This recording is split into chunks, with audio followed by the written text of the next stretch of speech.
অনেকদিন পর সন্দীপ এবং চম্পকের দেখা হয়েছে। বিভিন্ন বিষয় নিয়ে তারা আড্ডায় মশগুল। চম্পক হঠাৎ করেই তার বাইক খারাপ হয়ে যাওয়ার কথা বলছিলেন। চম্পক বলেন মেকানিক জানিয়েছেন পিস্টনের সমস্যা রয়েছে। সন্দীপ জানতে চান বাইকটা সারানো হয়ে গেছে নাকি এখনো বাকি রয়েছে। চম্পক বলেন হ্যাঁ, এখন বাইক ঠিক হয়ে গিয়েছে, কিন্তু আমি পিস্টনের ব্যাপারটা ঠিক বুঝতে পারছি না। এই পিস্টনের মধ্যে এমন বিশেষ কি আছে যে পুরো ইঞ্জিনটাই বসে গেল? সন্দীপ এবার একটু গম্ভীর হয়ে যান। তিনি বলেন, তুমি কি পিস্টনকে হালকাভাবে নিয়েছো? কোম্পানিগুলো শুধু পিস্টন বিক্রি করেই লক্ষ লক্ষ টাকা আয় করছে। চম্পক অবাক হয়ে যান। এবার বেশ আগ্রহী সুরে চম্পক এমন কিছু কোম্পানির কথা জানতেও চান। সন্দীপ হাসতে হাসতে বলেন, একটু ধৈর্য ধরো। আজ আমি শ্রীরাম পিস্টন অ্যান্ড রিং বা এসপিআরএল নামে একটি কোম্পানির কথা বলবো, যেটি পিস্টন তৈরি করে। 1972 সালে প্রতিষ্ঠিত শ্রীরাম পিস্টনস অ্যান্ড রিংস বা এসপিআরএল অটো শিল্পের জন্য পিস্টন রিং এবং ইঞ্জিন উপাদানগুলির একটি অগ্রণী কোম্পানি। 5 দশকেরও বেশি অভিজ্ঞতা রয়েছে এদের। এসপিআরএল পিস্টন এবং সংশ্লিষ্ট উপাদানের ক্ষেত্রে একটি উল্লেখযোগ্য সংস্থা। এই কোম্পানির মূল পণ্যের প্রায় প্রতিটি বিভাগে 40 থেকে 45% মার্কেট শেয়ার রয়েছে। এসপিআরএল এর ভারত এবং বিদেশে কার্যক্রম রয়েছে। ভারতে কোম্পানির আফটার মার্কেট অপারেশনে 1200টিরও বেশি টাচ পয়েন্ট রয়েছে। ভারত ছাড়াও এই সংস্থাটি 45টিরও বেশি দেশে তাদের পণ্য সরবরাহ করে। টু হুইলার, যাত্রীবাহী যানবাহন, বাণিজ্যিক যানবাহন, রেলওয়ে এবং প্রতিরক্ষার মতো ক্ষেত্রে এসপিআরএল এর উপস্থিতি রয়েছে। এই কোম্পানিটি পিস্টন পিন এবং রিং, ইঞ্জিন ভালভের মতো মূল পণ্যগুলিতে একটি শীর্ষস্থানীয় এবং সিএনজি ইঞ্জিনগুলিতে 90% শেয়ার এর কবজায়। শুধু তাই নয়, এই কোম্পানি টাটা এবং অশোক লেল্যান্ডের পরীক্ষা করা হাইড্রোজেন বাসের জন্য পিস্টন সরবরাহ করছে। নিজস্ব আর&ডি ক্ষমতা এবং দেশীয় কোম্পানির চাহিদা ও খরচের সঙ্গে মানানসই এবং 4 দশকের শক্তিশালী প্রযুক্তিগত অংশীদারিত্বের সাথে এই কোম্পানি সম্পূর্ণ সমাধান প্রদান করে। श्रीराम पिस्टन्स और रिंग्स जो कंपनी है, ये एक बहुत पुरानी पिस्टन मैन्युफैक्चरिंग कंपनी है। पिस्टन एक बहुत क्रिटिकल कंपोनेंट होता है, इंजन कंपोनेंट होता है और ये बेसिकली कंपोनेंट मशीन्ड होता है, तो यहाँ पे मार्जिन्स भी अच्छे मिलते हैं। मोस्ट इम्पॉर्टेंटली एक बार कोई पिस्टन मैन्युफैक्चरर कोई ओईएम को सप्लाई करने लगता है तो उसकी जो बिजनेस ग्रोथ होती है वो एन्युटी बेस्ड होती है, यानी इनको ज़्यादातर कोई रिप्लेस नहीं करता। और सबसे बड़ी बात, इनके पास जापानीज कोलैबोरेशन है। ये अभी इलेक्ट्रिक व्हीकल्स में भी एंटर कर रहे हैं। इलेक्ट्रिक व्हीकल्स में अलग अलग पार्ट्स पे ये फोकस कर रहे हैं, क्योंकि ये समझते हैं कि आने वाले एटलीस्ट कम से कम 5 और 10 साल में ये प्रॉपरली पोजीशन हो। लेकिन हमारा मानना है कि आगे भी आईसी इंजन से ही ज़्यादातर रेवेन्यू आएगा, क्योंकि अभी भी इलेक्ट्रिक व्हीकल का जो पॉपुलेशन इंडिया में है वो इतनी तेज़ी से नहीं बढ़ेगा, क्योंकि प्राइसिंग अभी भी आईसी इंजन्स के फेवर में। तो मोटा मोटी ये ऐसी कंपनी है जो लगातार अच्छी कंसिस्टेंट ग्रोथ टॉप लाइन और प्रॉफिटेबिलिटी में दिखा रही है।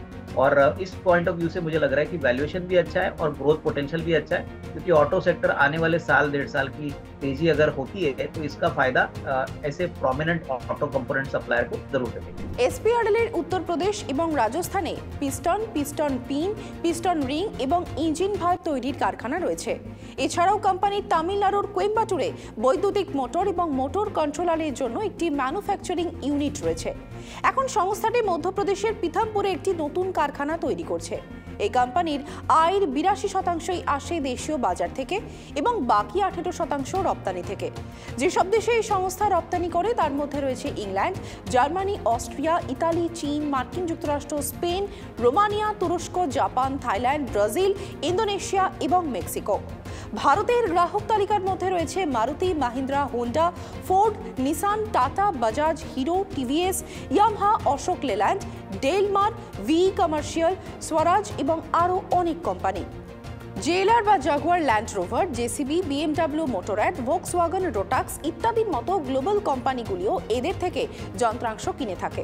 এখন প্রশ্ন হলো, এর বৃদ্ধির সম্ভাবনা কেমন? এই সংস্থাটি মূল পণ্যগুলিতে তার শক্তিশালী অবস্থানকে আরও শক্তিশালী করার চেষ্টা করছে। এর জন্য সংস্থাটি আরও পরিবেশ বান্ধব ইঞ্জিন অপশন যেমন সিএনজি এবং হাইড্রোজেন প্রযুক্তির প্রতি মনোনিবেশ করছে। জার্মানি এবং জাপানের মতো দেশগুলির আন্তর্জাতিক প্রযুক্তি প্রদানকারীদের সঙ্গে সহযোগিতার ফলে কোম্পানিটিকে ভারতে সর্বশেষ প্রযুক্তি আনতে সক্ষম হয়েছে। উপরন্তু ইঞ্জিনিয়ারিং ক্ষেত্রে কোম্পানির কম খরচে প্রযুক্তি দেওয়ার ক্ষমতা এর দক্ষতা বাড়িয়ে তুলেছে। 2020-22 ক্যালেন্ডার বর্ষে ইংল্যান্ড এবং জার্মানির মতো উন্নত দেশগুলিতে ইলেকট্রিক গাড়ির দ্রুত বিক্রি সাম্প্রতিক সময় একটু মন্থর হয়েছে। মার্কিন যুক্তরাষ্ট্র এবং ফ্রান্সের মতো দেশে হাইব্রিড গাড়ির অনুপ্রবেশ বৃদ্ধির কারণেও এই শ্লথতা দেখা যাচ্ছে। যদি ইলেকট্রিক গাড়ি বিক্রি মন্থর হয় তাহলে তা এসপিআরএল এর মতো কোম্পানিগুলির বৃদ্ধির জন্য সহায়ক হবে, কারণ এগুলি পেট্রোল ডিজেল চালিত গাড়ির যন্ত্রাংশ তৈরি করে। একইভাবে এদেশের বাজারেও ইলেকট্রিক গাড়ির প্রতি ঝোঁক স্থিতিশীল হয়েছে। গত বছরে দুচাকার গাড়ি বিক্রি বেড়েছে 5 থেকে 6% হারে এবং যাত্রীবাহী গাড়ি বিক্রি বেড়েছে প্রায় 2% হারে। এখন জানা যাক এর ঝুঁকি সম্পর্কে।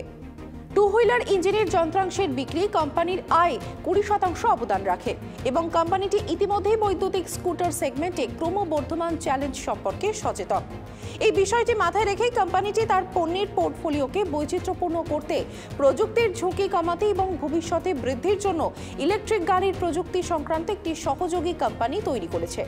এসপিআরএল কোয়েম্বাটুর ভিত্তিক কোম্পানি ইএমএফআই এর 66% শেয়ার কিনেছে। এই সংস্থা মোটর এবং কন্ট্রোলারের মতো ইভি সম্পর্কিত দেশীয় প্রযুক্তি তৈরি করছে। শুধু তাই নয়, এটি তাকাহাটা প্রিসিশনের 62% শেয়ার কিনেছে। Takahata precision high technology injection moulding যন্ত্রাংশ তৈরি করে। এই কোম্পানিটি পাওয়ার ট্রেনের যন্ত্রাংশ তৈরি করছে। এখন জানা যাক কোম্পানির আর্থিক অবস্থা কেমন। देखिए, सबसे बड़ी बात तो रॉ मटेरियल का खर्चा है। अगर स्टील की कीमतें काफी सिग्निफिकेंटली बढ़ती है तो डेफिनेटली थोड़ा बहुत मार्जिन पर प्रेशर आ सकता है। दूसरी बात, अगर मान लीजिए कि कमर्शियल व्हीकल में, पैसेंजर कार सेगमेंट में एक बड़ा सा डी ग्रोथ आता है, डिमांड थोड़ी सी कम होती है, तो डेफिनेटली इनको दिक्कत होगी, क्योंकि इनका पूरा कारोबार ऑटो सेक्टर के ऊपर डिपेंडेंट है। ऑटो सेक्टर पे ही इनका आगे का ग्रोथ प्लान्स निर्भर है, क्योंकि अभी भी डोमेस्टिक मार्केट से ही मेजरली रेवेन्यू आता है। एक्सपोर्ट है, लेकिन एक्सपोर्ट अभी एक छोटा प्रोपोर्शन है। तो मैं समझता हूँ कि रॉ मटेरियल कॉस्ट और डिमांड सिनेरियो अगर ऑटो में बदलता है तो ही वो बड़ी चुनौती आ सकती है। अदरवाइज बिजनेस काफी स्टेबल है। এসপিআরএল এর আর্থিক কর্মক্ষমতা বেশ শক্তিশালী হয়েছে। FY21 এ আয় 1597 কোটি টাকা থেকে বেড়ে 2609 কোটি টাকা হয়েছে। এই সময়ের মধ্যে ইবিআইটিডিএ বা অপারেটিং প্রফিট 216 কোটি টাকা থেকে বেড়ে 460 কোটি টাকা হয়েছে। একইভাবে মুনাফা 89 কোটি টাকা থেকে বেড়ে 298 কোটি টাকা হয়েছে। যদি আমরা FY24 এর প্রথম 9 মাসের কথা বলি তাহলে বিক্রি 1908.3 কোটি টাকা থেকে বেড়ে 2233.8 কোটি টাকা হয়েছে। একই সময়ের মধ্যে মুনাফা 202.5 কোটি টাকা থেকে বেড়ে 322 কোটি টাকা হয়েছে। চম্পক এত কিছু শোনার পর এখন এর শেয়ারের পারফরম্যান্স সম্পর্কে জানতে চান। প্রফিটমার্ট সিকিউরিটিজ জানাচ্ছে যে FY24 এ কোম্পানির আয় 3075 কোটি টাকা এবং মুনাফা 435 কোটি টাকা অনুমান করা হয়েছে। গত বছর মুনাফা ছিল 294 কোটি টাকা। মুনাফায় বৃদ্ধির কারণে কোম্পানির ইপিএস আগের অর্থবর্ষে 67 টাকার তুলনায় বেড়ে 98 টাকা হতে পারে। পরবর্তী 2 বছরে অর্থাৎ FY26 নাগাদ কোম্পানির আয় 4000 কোটি টাকা এবং মুনাফা 600 কোটি টাকা হতে পারে বলে আশা করা হচ্ছে, যা ইপিএস বাড়িয়ে 135 টাকায় পৌঁছে দিতে পারে। বর্তমান মূল্যে এসপিআরএল এর শেয়ারটি FY26 এ আনুমানিক ইপিএস এর 13 গুণের পিই মাল্টিপলে লেনদেন করছে। देखिए, पहली बात तो श्रीराम पिस्टन्स का जो 9 महीने का रेवेन्यू है वो पिछले 12 महीने से काफी अच्छा है। इनफैक्ट पिछले साल इन्होंने 294 करोड़ का प्रॉफिट किया था। इस बार इन्होंने 9 महीने में करीबन 290 करोड़ किया है। सबसे बड़ी बात हमको लग रहा है कि इस बार दैट इज फॉर FY24 करीबन 3500 करोड़ का रेवेन्यू और 3000 करीबन FY25 के लिए करीबन 4000 के करीब का रेवेन्यू आने की अपेक्षा रहेगी। सबसे बड़ी बात, इन्होंने काफी नए प्रोडक्ट्स डेवलप किए। जैसे नई गाड़ियां आती है, नए पिस्टन्स की जरूरत पड़ती है, तो मोटा मोटी हमको लग रहा है कि 100 रुपए की अर्निंग FY25 के लिए आएगी और टिपिकली अगर FY26 की बात करें तो 135 रुपए की अर्निंग आएगी। दूसरे ऑटो कंपोनेंट कंपनीज अगर हम देखें तो कम से कम 30-35 के पी मल्टीपल पे चलते हैं, लेकिन ये अगर फॉरवर्ड पी देखें 1 साल का तो करीबन 17-18 का पी मल्टीपल है। तो हमारा मानना है कि अगर 12 से 15 महीने की अवधि के लिए कोई खरीदता है तो करीबन 2290 या 2300 का एक टारगेट प्राइस लेके आप खरीद सकते हो। সংস্থার আর্থিক ফলাফলে জোরালো বৃদ্ধি প্রত্যাশিত।